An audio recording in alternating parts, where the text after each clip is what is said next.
तो कल हमने देखा था वर्क डन बाय ग्रेविटी। मुझे ये बताना योगेश दादा, मृणाली को सर्दी है तो वो ज्यादा बोल नहीं पाएगी। क्या ग्रेविटी पाथ के ऊपर डिपेंड करता है? तुम बोलोगे नहीं सर। नो जैसे कि सर। कल मैंने एक सवाल दिया था, अब देखो उसको मैं प्रूफ भी कर ही देता हूँ, लगे हाथ, 1 सेकंड लगेगा। प्रूफ ही कर देता हूँ, है ना? कर दूं क्या? तुम बोलोगे हाँ कर दो, कोई कर दो। दिक्कत। इधर देखो, यहाँ से ये बॉल है, नीचे आ रहा है। तुम बोलोगे ठीक है, बहुत अच्छी बात। मान लो इसका दूरी है एस। क्या है? मान लेते हैं इसका दूरी एस, और ये हाइट हमें नहीं पता, एक्स मानते हैं, ठीक। ये बॉल इधर आ रहा है। मुझे एक बात बताना, work done by gravity, work done by gravity हम बात कर रहे हैं, ठीक है। तो तुम बोलोगे सर यहाँ इस डायरेक्शन में जो फोर्स रिस्पॉन्सिबल है वर्क डन के लिए, वो एक्चुअली में mg साइन थीटा है। mg तो नीचे लग रहा है, सॉरी, अरे ये तो टेढ़ा हो गया। 1 मिनट देखते जाना योगेश। हाँ सर। तुम बोलोगे सर mg तो भाई नीचे लग रहा है, तो हम बोलेंगे यार mg का तो भाई ही है ना ये mg साइन थीटा। तुम बोलोगे हाँ सर, ये तो mg साइन थीटा का ही एक हिस्सा है जो मोशन में हेल्प ले रहा है, मोशन में पार्टिसिपेट कर रहा है। तो इसका मतलब अगर मैं वर्क डन लिखूंगा, तो तुम बोलोगे सर आप force into displacement into cos theta लिखो। सिंपल बात। मैं बोलूंगा ठीक। फोर्स कितना लग रहा है? तो तुम बोलोगे सर ये mg तो नहीं रिस्पॉन्सिबल है, ये तो mg साइन थीटा रिस्पॉन्सिबल है इधर लाने के लिए। हम बोलेंगे ठीक है, तो हम लिख रहे हैं mg साइन थीटा। एकदम ध्यान से सुनते जाना। हम बोल रहे हैं कितना दूरी चला, तुम बोल रहे एस ही चला सर, तो हम बोल रहे ठीक mg sine theta into S. Cos theta का वैल्यू क्या है? फोर्स भी इसी डायरेक्शन में, देखो mg साइन थीटा इसी डायरेक्शन में, और योगेश दादा मोशन भी इसी डायरेक्शन में हो रहा, तो कॉस 0 डिग्री, कॉस 0 डिग्री यानी 1। तो मैं वर्क डन बाय ग्रेविटी इस केस में mgs साइन थीटा लिख सकता हूँ। तुम बोलोगे हाँ बिल्कुल। हाँ सर। मैं किधर से लिखा हूँ देख लो, मैंने इधर से लिखा, इधर से कैलकुलेट किया। अब कल मैंने बताया था कि ये ग्रेविटी हाइट के ऊपर डिपेंड नहीं मतलब कि पाथ के ऊपर डिपेंड नहीं करता। अब देखते हैं कैसे। मान लेते हैं यही फोर्स रिस्पॉन्सिबल है इसको इस पोजीशन ए से लेके बी तक लाने के लिए, तो मैं ए और बी को ऐसे मान लेता हूँ, कोई दिक्कत? तुम बोलोगे नहीं। ये कोई वैल्यू है थीटा, ये कोई वैल्यू है थीटा। तो अगर ये थीटा है तो क्या ये परपेंडिकुलर हो जाएगा? तुम बोलोगे हाँ। ये बेस हो जाएगा? तुम बोलोगे हाँ। और ये हाइपोटेनस हो जाएगा? हाँ, तुम बोलोगे देखिए। हाँ। हाँ तो सर। इस एक्स का वैल्यू कैसे निकाले? तुम बोलोगे P by S equals to sine theta. देखो यूनिस, मैं लिखूंगा sine theta is equals to P by S. S का वैल्यू अपने को पता है, तो S sine theta is equals to P. पता चल गया? बोलोगे हाँ पता चल गया। तो हमें इसका हाइट पता चल चुका है एक्स का, और ए से लेके बी तक कौन फोर्स ला रहा है? mg, सीधा सीधा। और डिस्प्लेसमेंट भी इधर ही है, तो cos थीटा 0 डिग्री। तो हमें फोर्स का भी पता चल गया, F बराबर कितना है? mg। तो वर्क डन बाय ग्रेविटी क्या हो जाएगा? Work done by gravity F S cos theta. Cos theta तो खैर 0 है, तो 1 हो जाएगा। एफ की जगह क्या डाले? mg। एस की जगह क्या डाले? एस यानी डिस्प्लेसमेंट, ए से लेके बी तक का कितना हो जाएगा? एक्स। और इस एक्स का वैल्यू हमने क्या निकाला? S sine theta. ये एक्स है, तो mgs साइन थीटा। ऐसे भी mgs साइन थीटा आ रहा है वर्क डन, और ऐसे भी mgs साइन थीटा आ रहा है, देख रहे हो? तो इससे ये पता चलता है कि ये एक्चुअली में पाथ के ऊपर डिपेंड ही नहीं करता ग्रेविटी, ठीक। अब हम बात करते हैं फ्रिक्शन का। फ्रिक्शन, ध्यान से सुनना, ये एक स्पेशल केस है, मैं इसको कर देता हूँ बक्से में कैद, ये वाला, सिर्फ ये वाला। जब हम पैदल चल रहे होते हैं, ध्यान से सुनिए, जब हम पैदल चल रहे होते हैं तो वर्क डन बाय फ्रिक्शन क्या होता है? कुछ नहीं। वर्क डन बाय फ्रिक्शन क्या होता है? कुछ भी नहीं होता है। तुम बोलोगे ऐसा क्यों? ऐसा क्यों? ऐसा इसलिए क्योंकि तुम बार बार पांव उठाते हो और न्यू कांटेक्ट बनाते हो। याद आया मैंने डेफिनेशन क्या बोला था वर्क डन में? मैंने बोला था फोर्स इनटू डिस्प्लेसमेंट। ये डिस्प्लेसमेंट किसका मैंने बताया था योगेश? तुम बोलोगे सर डिस्प्लेसमेंट उस पॉइंट का जिस पॉइंट पे फोर्स लग रहा है। तुम बोलोगे हाँ सही बात है। तो मुझे बताओ, पांव अगर यहाँ पे है तो अभी फ्रिक्शनल फोर्स इधर लगा? तुम बोलोगे हाँ। क्या ये पांव तुम स्लिप करते हुए चलते हो? तुम बोलोगे नहीं, उठा के हम दोबारा यहाँ पे डालेंगे। तो क्या ये वाला फोर्स यहाँ पे आया है? नहीं, यहाँ तो कोई दूसरा फोर्स अब जनरेट हो गया। भाई ये तब होता ना जब यहाँ से तुम पांव स्लिप करते हुए यहाँ तक ले आते, तब मानते कि वो पॉइंट ऑफ जो फोर्स है वही डिस्प्लेस हो रहा है, हाँ या ना योगेश? Yes sir. तो क्या यहाँ पे वर्क डन होगा वॉकिंग के केस में? वॉकिंग के केस में नहीं। वर्क डन बाय फ्रिक्शन 0 है। बस इस केस में 0 होता है, याद रखना। वर्क डन बाय फ्रिक्शन ये स्पेशल केस है, 0। क्यों? अगर पूछ ले क्यों, क्योंकि पॉइंट वहां पे डिस्प्लेस ही नहीं होता है, पॉइंट वहां पे डिस्प्लेस नहीं होता है। हम पाँव उठाते हैं रखते हैं, पाँव उठाते हैं रखते हैं। ठीक है, तुम बोलोगे ओके वेरी गुड। आगे बढ़े। अब इसमें क्या होगा डिस्प्लेसमेंट, मुझे ये बताना। क्या हम इसमें ऐसे मान सकते हैं कि भाई ए से ये स्टार्ट किया बी तक आया, तो ये पाथ पे डिपेंड नहीं करेगा, ये यहाँ आएगा? तुम यहाँ पे ऐसा नहीं कर सकते हो। फ्रिक्शन पाथ के ऊपर डिपेंड करता है। क्यों? क्योंकि फ्रिक्शन तो यहाँ पे लगने वाला है ना, इतना दूर इतना दूर इतना दूर इतना दूर इतना दूर। भाई जितना दूर तुम चलोगे उतना देर तक जमीन के कांटेक्ट में रहोगे, क्या योगेश? तुम बोलोगे हाँ बिल्कुल। और जब तक जमीन के कांटेक्ट में रहोगे तभी तक तो लगेगा फ्रिक्शन फोर्स।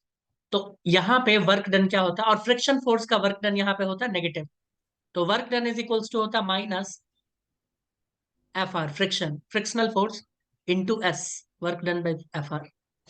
ये चाहो तो लिख लेना, वैसे लिखने की जरूरत नहीं हो तो तुम खुद ही देख लोगे। क्यों? क्योंकि ये नीचे आ रहा है तो फ्रिक्शन ऊपर लगेगा, मोशन के मोशन को तो अपोज ही करता है। और ये जो एस है ये है एक्चुअल पाथ। इसको डिस्टेंस भी कह दो तो कोई दिक्कत वाली बात नहीं है, क्योंकि पाथ मैंने लिखा है ना, और पाथ मतलब क्या होता है, डिस्टेंस ही तो होता है। ठीक है, तो ये एक्चुअल पाथ लेंथ पे डिपेंड करता है। यहाँ भी यही होगा, work done by friction minus F are into S. तुम बोलोगे हाँ बिल्कुल, कोई दिक्कत? बोलोगे नहीं कोई दिक्कत नहीं। अब जल्दी से स्प्रिंग वाला देख ले, स्प्रिंग फोर्स का। हाँ जी। स्प्रिंग फोर्स का देखे या फिर एनर्जी वाला देखे, क्योंकि हमने अभी कुछ ही देर पहले एनर्जी वाला कंसेप्ट भी पढ़ा है। तो एनर्जी वाला भी मैं दिखाऊंगा, लेकिन मैं स्प्रिंग का थोड़ा सा फील दिलवा देता हूँ, है ना। आओ जल्दी से, फिर सवाल तो वहीं से लेंगे ना। जल्दी जल्दी फॉर्मूला लिखते चले जाना बस सभी लोग। तो दोस्तों ये एक स्प्रिंग है, ध्यान से देखो। ये अपने नेचुरल पोजीशन में है, मान लो कुछ यूं। बोलोगे ठीक। हमने इसको क्या किया, खींच दिया, स्प्रिंग को हमने क्या किया, खींच दिया। देख रहे हो योगेश, हमने खींच दिया इसको। तुम बोलोगे ठीक है खींच दिया, बहुत अच्छी बात। तो ये अपने मीन पोजीशन कुछ से कुछ दूर हो गया है। पहले मान लो इसका मीन पोजीशन ये था, मान लेते हैं कुछ देर के लिए। अब ये कहाँ आ गया है, एक से पहले मान लो इसका मीन पोजीशन ये था, अब ये यहाँ आ गया है। तुम बोलोगे ठीक, बहुत अच्छी बात। आ गया ना? तुम बोलोगे हाँ यस आ गया। कितना दूरी मान लेते हैं एक्स, क्या कहते हो? मान लेते हैं ये यस। डिस्टेंस क्या है, एक्स। आर्यन आ गया, ओमकार आ गया, ममता आ गई, ओके। Very good. तो मान लेते हैं एक्स डिस्टेंस, एकदम ध्यान से सुनना है, मैं बता रहा हूँ work done by friction, sorry ये स्प्रिंग फोर्स। ठीक है, सर तो मैं ये है कब का आया हूँ? कब से आए हो? 15-16 साल तो हो गया ना हाँ। आए हुए। देख लो, नेचुरल लेंथ, ये नेचुरल लेंथ पे है, और ये है इसका मीन पोजीशन, एमपी में लिख दो। चलो बाद में मैं इसको, चलो अभी मैं मीन लिख देता हूँ, ध्यान से सुनते जाना, समझना है, फील लेना। चैप्टर काफी इजी है, कुछ भी नहीं है ना, घंटा इसमें कुछ नहीं है। मैं बोल रहा हूँ कि ये स्ट्रेच हुआ है, तो जब स्ट्रेच हुआ है तो कुछ फोर्स तो तुम लगाए। तुम बोलोगे हाँ हमने लगाया था सर एक्सटर्नल फोर्स। हम बोलेंगे ओके। इस एक्सटर्नल फोर्स की वजह से जो इसमें तनाव आया है उसको अपोज करता है कौन, वापस मेन पोजीशन की तरफ कौन लेके आता है? तुम बोलोगे स्प्रिंग फोर्स लाएगा, और कौन लाएगा? क्या कहते हो दोस्तों? यानी स्प्रिंग फोर्स ठीक इस डायरेक्शन में लगेगा। तुम बोलोगे हाँ बिल्कुल लगेगा। बताओ कोई दिक्कत है दोस्तों? अब ये स्प्रिंग फोर्स कितना लगेगा वो ध्यान से सुनना है, वो क्या करना है, ध्यान से सुनना है। हमें नहीं पता कि, हमें ये नहीं पता कि ये कितना वर्क डन यहाँ पे किया है, लेकिन हम पता कर सकते हैं। बताएं कैसे? बोलो कैसे पता करें। देखो हम क्या करते हैं ना, इधर देखो, हम यहाँ पे एक छोटे से मास को देख रहे हैं, छोटे से मास, छोटे से लेंथ को देख रहे हैं। तो जब छोटे से लेंथ को देखेंगे तो इसको क्या बोलेंगे? तुम बोलोगे सर इस, ये अगर एक्स था तो इसको बहुत छोटा मानो, डीएक्स। क्या कहते हो योगेश दादा? हाँ डीएक्स। ठीक है, ये डीएक्स कुछ दूरी का फोर्स, यानी ये फोर्स मान लेते हैं सिर्फ इतना दूर काम किया, बहुत छोटा दूर। ठीक है, अब इन्हीं का अगर इंटीग्रेशन कर देंगे तो यहां से यहां तक आ जाएगा। तुम बोलोगे हाँ आएगा कि नहीं आएगा? बोलोगे बिल्कुल आ जाएगा, आएगा ना? बोलो भाई यस। तो अब बताते हैं कैसे आएगा, क्यों आएगा, सब बता रहे हैं। हम सिर्फ एक छोटे से लेंथ के ऊपर जो वर्क डन किया गया है स्प्रिंग फोर्स को, के द्वारा वो हम कैलकुलेट कर रहे हैं। तो क्या वो भी वर्क डन छोटा होगा? तुम बोलोगे हाँ। तो D work done is equals to क्या हो जाएगा? Spring force into displacement. Displacement क्या है? dx। और कॉस कितना हो जाएगा? 180 डिग्री, क्योंकि खींच रहे हो इधर, फोर्स लग रहा है इधर। तो 180 डिग्री यानी माइनस, अरे 180 डिग्री यानी -1। तो D work done is equals to minus F S D X. होगा या नहीं होगा? अगर इधर भी इंटीग्रेट कर दे, और दोस्तों इधर भी इंटीग्रेट कर दे, तो हमें वर्क डन पता चलेगा कि नहीं चलेगा? तुम बोलोगे हाँ बिल्कुल पता चल जाएगा। पता चलेगा कि नहीं चलेगा दोस्तों? चलेगा क्योंकि सर। इंटीग्रेशन मैंने बताया था, ये छोटे छोटे छोटे छोटे छोटे छोटे डीएक्स को, है ना, हम पता कर लेते हैं। तुम बोलोगे हाँ ये हमें पता है। कहाँ से कहाँ कर देंगे? x1 से x2, x1 से x2 कर देंगे। वो भी बताते हैं x1 क्या होता है, x2 क्या होता है, सब बता रहे हैं, है ना। एकदम ध्यान धैर्य से सुनना है। मुझे ये बताओ, इंटीग्रेट कर रहे हैं। अच्छा, फ्रिक्शन स्प्रिंग फोर्स का फॉर्मूला क्या होता है? तुम बोलोगे kx होता है, F S is equals to K X. ये तो हम जानते हैं। क्या हम यहाँ पे इस चीज को भाई सबको जोड़ देंगे तो पूरा वर्क डन ही आ जाएगा बड़ा सा? तुम बोलोगे हाँ।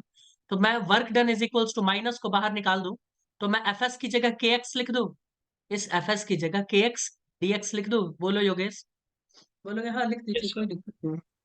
और अगर मैं ऐसा लिख सकता हूं, तो क्या मैं वर्क डन में से फिर से माइनस के को बाहर निकाल देता हूं और एक्स डी एक्स लिख देता हूं? क्योंकि के तो एक कांस्टेंट है, स्प्रिंग कांस्टेंट, के का क्या इंटीग्रेशन, बाहर निकालो। तो क्या, और इसका इंटीग्रेशन x1 से मैं x2 तक कर रहा हूं। तो अगर x का पावर कुछ नहीं है, तो क्या 1+1/1+1 हो जाएगा? इंटीग्रेशन का तो जानते होगे योगेश। Yes sir. तो क्या हो जाएगा x का इंटीग्रेशन?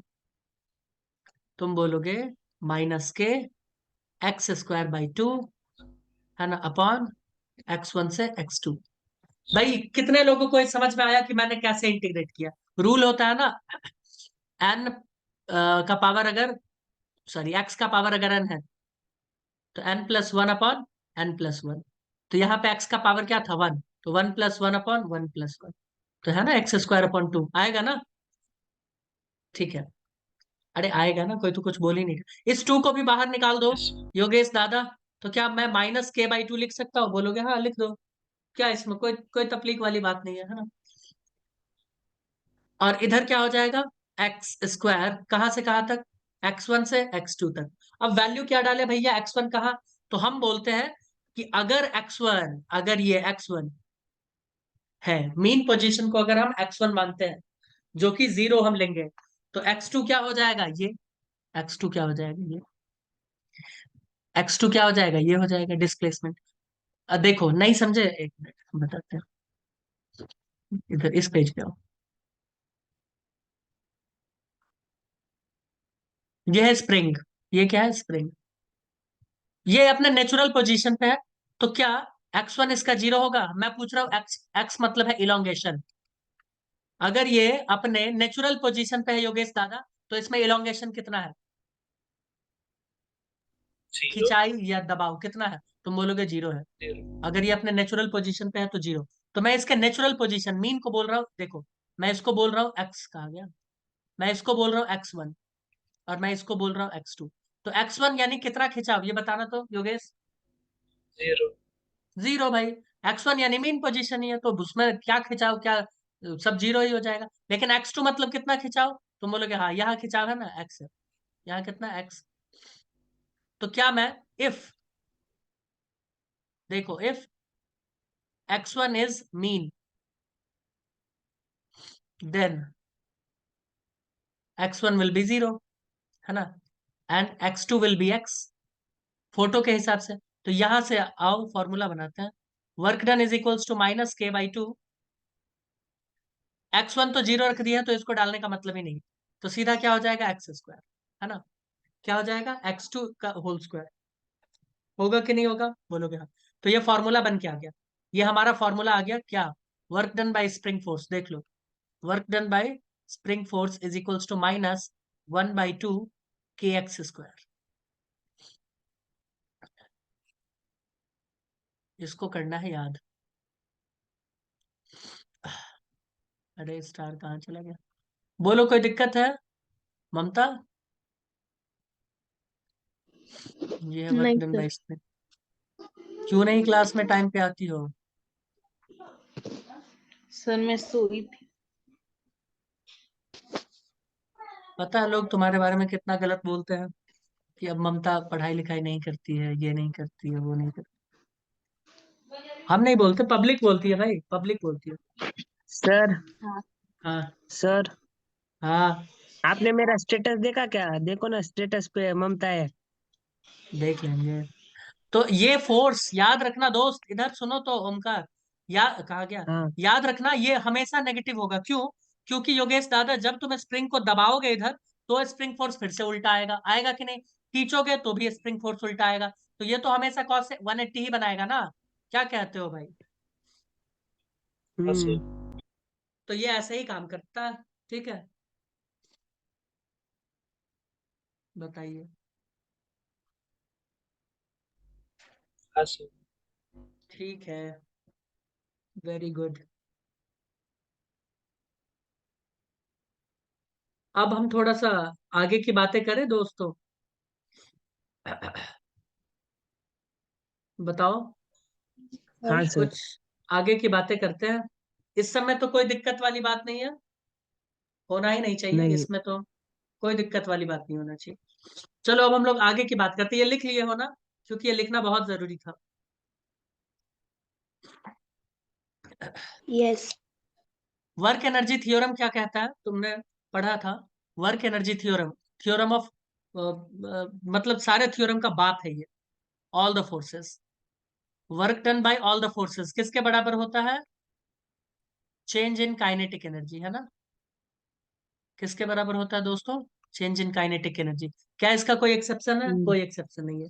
क्या ये कहीं भी अप्लाई किया जा सकता है? हाँ, ये हर जगह अप्लाई किया जा सकता है। तुम बोलोगे अप्लाई किया जा सकता है तो एक जगह करके दिखाइए पहले, है ना? तब हम लोग मानेंगे। क्या कहते हो दोस्तों? देख ले, आओ देखें।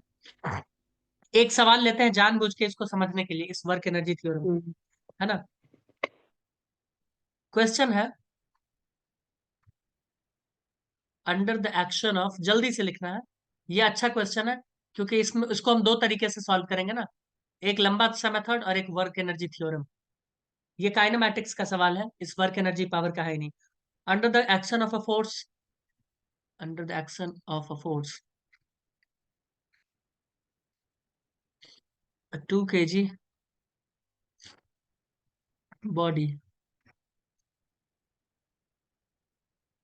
moves such that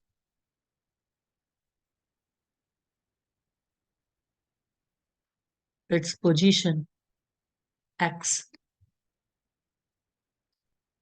as a function of time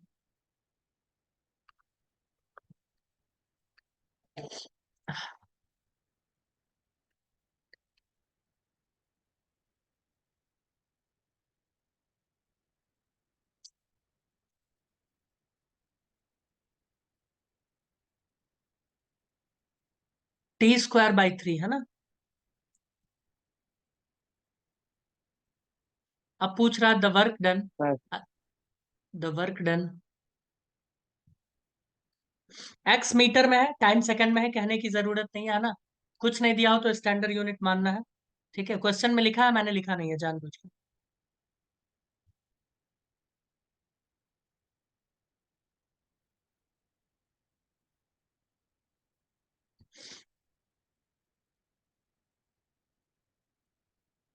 हम इसको काइनेमैटिक्स की मदद से पहले थोड़ा सिंपल बनाएंगे और तब सॉल्व करने की कोशिश करेंगे, क्योंकि हम ये मान के चलते हैं कि हमने अभी वर्क एनर्जी थ्योरम नहीं पढ़ा। क्या कहते हो दोस्तों? ये तो मान सकते हैं ना? यस। हाँ, तो मान लेते हैं। ठीक है, हम ये मान के चलते हैं कि अभी हमने, और ऑप्शंस ले लेते हैं, ऑप्शंस जरा ले लेते हैं, क्योंकि दो मेथड से सॉल्व करके दिखाना जरूरी है ना। ऑप्शन 2, वैसे तुम लोग भी सॉल्व कर सकते हो, बट ठीक है आज थोड़ा मैं फास्ट हूँ, क्योंकि कल मैंने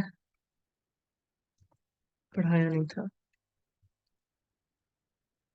ठीक है, तो देखो हमको क्या क्या सब दिया हुआ है ये बताना। हमें दिया है दोस्तों, under action of force a 2 kg मास दिया है body of such that its position x, position दिया है और मास दिया है। क्या पोजीशन की मदद से हम वेलोसिटी पता कर सकते हैं? देखो क्या क्या दिया है दोस्तों। गिवन डेटा पहले लिख लेते हैं। हम एक लंबा चौड़ा मेथड से सॉल्व करते हैं। गिवन डेटा, मास दिया है 2 kg, सही है, कोई दिक्कत नहीं है।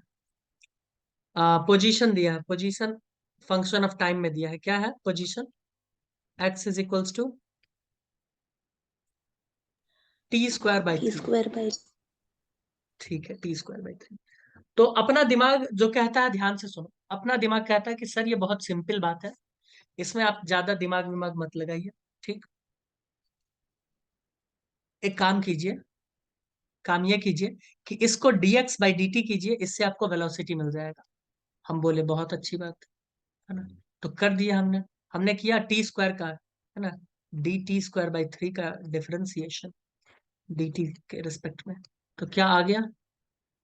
2t/3 आएगा ना? सही है, कोई दिक्कत बोलोगे नहीं? फिर तुमने बोला सर एक काम करो, आप इसको एक बार फिर से डिफरेंशिएट करो, dv/dt करो, इससे आपको एक्सेलरेशन आ जाएगा। मैंने बोला बात तो सही बोल रहे हो, है ना। मैंने d2t/3 को dt से डिवाइड किया, तो हमें आ गया आंसर मिला 2/3, यही आएगा ना, मीटर/सेकंड²। ये एक्सेलरेशन हो गया, ये क्या हो गया? एक्सेलरेशन। मास दिया है, फोर्स निकाल लेंगे भाई, मास दिया है तो फोर्स निकाल लेंगे। फोर्स कितना हो जाएगा? Mass into acceleration. मास कितना है? 2 × 2/3। मुझे भैया 4/3 दिख रहा है, कोई दिक्कत? तुम बोलोगे नहीं। इसके बाद डिस्प्लेसमेंट निकालना है ना, क्योंकि फोर्स वर्क डन के लिए क्या होता है? फोर्स इंटू डिस्प्लेसमेंट, क्या कहते हो दोस्तों? बोलोगे हाँ, वो तो होता ही है। तो डिस्प्लेसमेंट के लिए मुझे एक अच्छा सा तरकीब सूझा है, वो क्या है? S is equals to ut plus half at²। ठीक है, तो तुम बोलोगे इसमें क्या है? Under the action of force. देखो ध्यान से सुनो, सवाल पढ़ो। सवाल है, अरे भाई तू बंद हो जा। हाँ देखो, under the action of a force a 2 kg body moves such that its position x as a function of time t is given by इतना।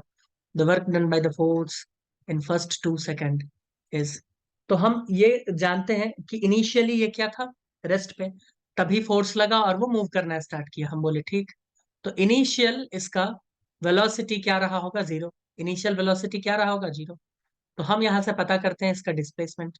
तो s is equals to half, a कितना है? a कितना है? 2/3 टी²। T कितना है दोस्तों? 2 × 2, है ना, 2। देखो फर्स्ट 2 सेकंड में पूछा है, हमने बोला ठीक है निकाल देंगे। इस 2 से इस 2 को खत्म करो, तो s इज इक्वल्स टू कितना हो जाएगा? 4/3। ठीक है, बोलोगे हाँ बिल्कुल सही बात है, कोई दिक्कत? इसमें और कोई डेटा नहीं दिया है, तो हम मान के चलते हैं जिधर फोर्स लग रहा है डिस्प्लेसमेंट भी उधर ही हो रहा है। जब कोई डेटा ना दिया हो तो cos थीटा क्या मानते हैं? 0 डिग्री। क्योंकि कॉमन सेंस क्या कहता है दोस्तों? कॉमन सेंस कहता है कि जिधर फोर्स लगेगा डिस्प्लेसमेंट उधर ही होगा, हाँ या ना। और बॉडी तो एक्सेलरेटेड भी है, तो सीधा ही होगा। तो वर्क डन क्या हो जाएगा? Fs। बोलोगे हाँ। अब हमारे पास वर्क का, फोर्स का भी वैल्यू है, कितना है फोर्स का वैल्यू? देखो यहाँ है ना 4/3, और एस का भी वैल्यू है कितना? 4/3। आओ 4/3। कैलकुलेट कर लो, 4/3 इंटू 4/3, ये सीधा मुझे 16/9 दिख रहा है। क्या कहते हो? जूल। सिंपल आंसर आ गया। कहाँ गया? ये आंसर है 16/9। इजी था? तुम बोलोगे इजी था लेकिन टाइम टेकिंग था, है ना, इजी था लेकिन टाइम टेकिंग था। अब इसको एक स्टेप में सॉल्व करो। किससे? Work done by all the forces. मुझे एक बात बताओ, ध्यान से सोच के बताना। अगर कोई बॉडी मूव कर रहा है तो उसके ऊपर कितने फोर्स काम कर रहे हैं? तुम बोलोगे बहुत सारे फोर्स काम कर रहे हैं सर, उतना याद नहीं रख सकते। हम बोले ठीक है, मत याद रखो, मत याद रखो, लेकिन ये थ्योरम तो याद रख सकते हो। ये थ्योरम क्या है? Work done by all the forces is equals to delta K. बोलोगे हाँ, ये याद रख सकते हैं। और हमसे वर्क डन ही तो पूछा उस बॉडी के ऊपर, तो उसका चेंज इन काइनेटिक एनर्जी निकाल दो, सिंपल। तो चेंज इन काइनेटिक एनर्जी क्या हो जाएगा? W, है ना, work done by all the forces F is equals to delta K E. और के ई का फॉर्मूला हम जानते हैं क्या होता है? Half m v final minus v initial, है ना। मतलब बी फाइनल का स्क्वायर वी इनिशियल का स्क्वायर। फाइनल तो हमने निकाल रखा ना, कहाँ, यहाँ 2t/3 टाइम टी डाल देना ना, दूसरा सेकंड। यहाँ क्या डालोगे, दूसरा सेकंड डालोगे ना, टाइम टी, उस पे तुमको पता चल जाएगा वेलोसिटी क्या रहा होगा। क्या कहते हो योगेश दादा, बोलोगे हाँ पता चल गया, तो हम डाल देंगे 1/2, और मास कितना है 2 kg, और इसका वेलोसिटी कितना हो जाएगा, यहाँ पे डालो 2, 2t यानी 4/3 हो जाएगा, है ना। ये क्या हो जाएगा दोस्त, 4/3, 4/3 का होल स्क्वायर माइनस 0, ये 2 से 2 कट गया, कितना हो गया 16/9 जूल, खत्म। Answer work done by all, यही आंसर। आया कि नहीं आया, कितने लोगों को ये समझ में आया कि मैंने किया क्या है यहाँ। Work done by all the forces, ये बड़ा अच्छा फॉर्मूला है। अभी इसको खतरनाक खतरनाक सवाल में इंप्लीमेंट करके दिखाएंगे। ये तो कोई सवाल नहीं था, ये तो कुछ नहीं था सवाल। अभी ऐसा सवाल देंगे ना कि कांप जाओगे, उसमें हम इंप्लीमेंट करेंगे। सवाल एक दिखाते हैं, वो कौन सा सवाल है, ये समझ आया ममता, मृणाली। सवाल ये रहेगा तुम्हारे लिए, देखो। अगर थोड़ा सा गड़बड़ हो जाए फोटो तो उसकी, उसके लिए अपना देख लेना मामला ऐसा।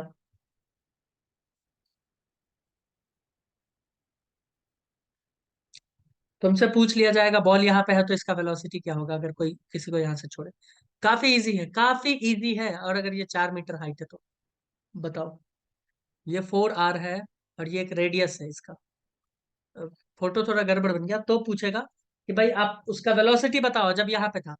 कुछ नहीं करना, वही वर्क एनर्जी थ्योरम लगाना। ये समझ में आया है कि नहीं आया, पहले ये बताओ मुझे दोस्तों, बताओगे।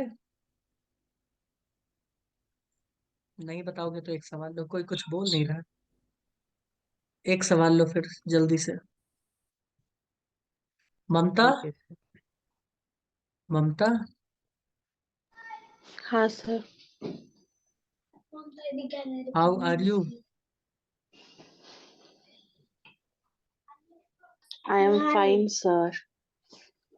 ठीक है, एक गेंद को ऐसे प्रोजेक्ट किया गया, देख लो इस हाइट से। हाइट कितना है 45 मीटर, ध्यान से सुनते जाना।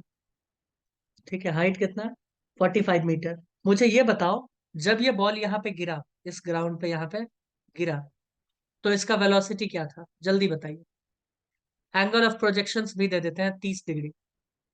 काइनेमैटिक्स 2D, काइनेमैटिक्स 2 डायमेंशन का सवाल है, जल्दी बताओ।